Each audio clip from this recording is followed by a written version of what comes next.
Hello, everybody. My name is Jonathan Roberts, and today I'm going to be talking about homelessness in Toronto. Sit back, relax, and enjoy this awesome presentation. Let's start by answering the question of what homelessness is.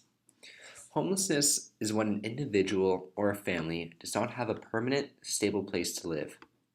They do not have the financial, mental, or societal means of acquiring one in the foreseeable future. It's estimated that 235,000 people experience homelessness in Canada per year. This population has a life expectancy of 39 years old. Serving this population, there are about 15,000 emergency shelters, and each strive to protect Canadians battling homelessness. Unfortunately, homeless shelters often serve as a temporary solution, leaving some people out on the streets just days later. It is a problem that is worsening in Toronto, and shelter occupancy is steadily increasing. Toronto added 3 emergency shelters in anticipation of the cold winter. This is in response to having to turn homeless away in sub-zero temperatures last year. So, why are people homeless? Well, there's 3 main factors that play a role to this problem. These factors include structural factors, system failures, and also individual and relationship circumstances. Before I describe these factors, I'd like to let everyone know that in most situations, homelessness is caused by several factors that come together over time, rather than caused by a singular incident. Let's start by talking about what structural factors are. Structural factors include issues that can affect a person's ability to meet basic needs. This can include lack of affordable housing, lack of jobs and opportunity, and also discrimination against age, gender, race, and sexual orientation. The number of homeless in Toronto each night surpasses 12,000 people. This is the highest in Canada, and is largely attributed to the high living expense. The ability to pay bills can be affected by as little as $200.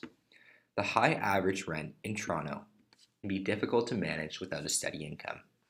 As we can see from the graphs below, the cost of rent in Toronto surpasses Vancouver and Halifax tremendously. In Toronto, for a one-bedroom apartment, it can cost anywhere from $1,500 to $2,000. For a 3-bedroom, it can cost anywhere from $3,000 to $3,500. Compared to Halifax, for a one-bedroom apartment, it can cost anywhere from $1,000 to $1,200, and for a 3-bedroom, it can cost anywhere from $1,500 to $2,000. Next on our list are system failures. What are system failures?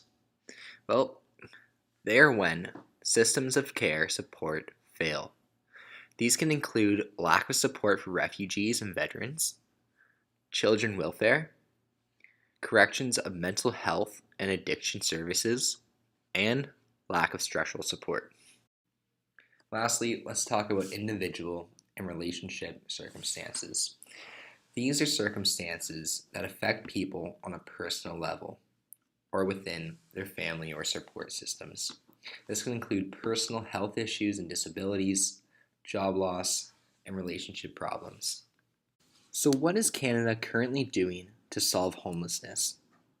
The federal government of Canada set up an economical plan in 2013, and it marked a significant change in the way that it will tackle homelessness in Canada.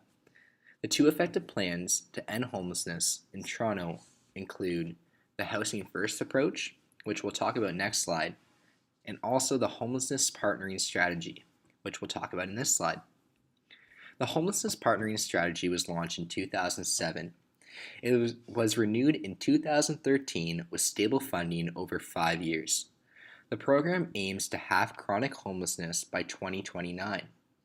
The Homelessness Partnering Strategy funded approximately 60 communities across Canada, and 80% of their funding goes to Canada's 10 biggest cities. In addition, Homelessness Partnering Strategy also provides consultation with landlords, mental health agents, and other services to provide care for the homeless at an affordable price. The long-term solution for homelessness in Toronto is a Housing First approach, and with a goal of 40,000 additional affordable housing units in the next 12 years, Implementing the approach is soon underway. The housing first means ending homelessness instead of managing it. The housing first is significantly more effective than services as usual in providing stable housing for people who had been homeless for years and who have complex clinical needs. Housing first provides stable, long-term housing and needs-based support at little cost comparatively to the current cost per person. The Housing First method costs around $22,257 for a high-need individual and $14,177 for a moderate-need individual. Both costs are less than half of the current national average of $53,144 per person. It saves money by curbing the overconsumption of services. Calgary is the pioneer of this approach in Canada and has just completed its 10-year initial implementation. At this point, it was proposed that homelessness would be eradicated. Unfortunately, it's not. The plan was ineffective due to the changing economic climate that had not been foreseen in early 2008 and conflicting stances on the implementation. Another reason for failure in this approach has been the lack of social support. A strong emphasis has been put on putting a roof over the person's head. This is understandable because homelessness at its simplest definition is to be without a home. The complexities that lead to it can be ignored. In cases that have led to the widespread success, there has been need-based support by social workers. Implementation of the Housing First is different from community to community in Canada. Success is often dependent on the accountability held to support given. Now, let's talk about the lack of funding. Poverty costs Toronto $4.4 to $5.5 billion a year, yet according to the Homeless Hub, most relief programs are underfunded. Rather than fund permanent shelters where a person can stay long-term, Toronto sets up multiple emergency short-term shelters, usually around the wintertime.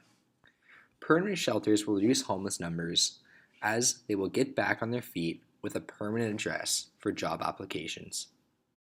Now let's talk about shelter violence and poor management. There's a lack of affordable housing because of high-cost apartments are preferred by new construction companies over low income. Many foreign investors flip buildings and increase rent prices for larger gain of profit. Shelters are simply unsafe.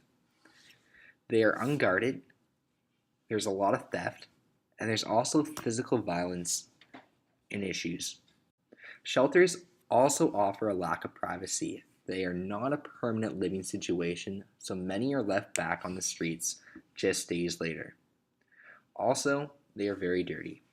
Bugs and rodents roam the floors, sickness is easily transferred between people, and limited space and inadequate health care is also a problem. Like I said, most shelters are temporary for the winter season and not for the entire year.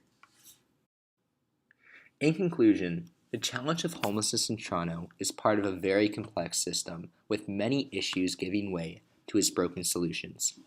Looking globally, it has been tackled largely by the Housing First approach. Although it has yielded positive results, it's not without its gaps. Through this experience, our team has come to see homelessness on different levels. It is an issue worldwide, and we have seen that the widely believed solution costs less than the current Band-Aid solution. Exploring the current landscapes, it looks like in the future this challenge could be eradicated. Looking to the gaps within the solution, it has become apparent that the homeless not only need homes, but also need support. Putting a roof over somebody's head is important, and when people are given homes, homelessness is radically reduced and engagement in support services goes up. Thank you for listening to our presentation. I hope that the knowledge finds you well, and please ask questions. Thank you.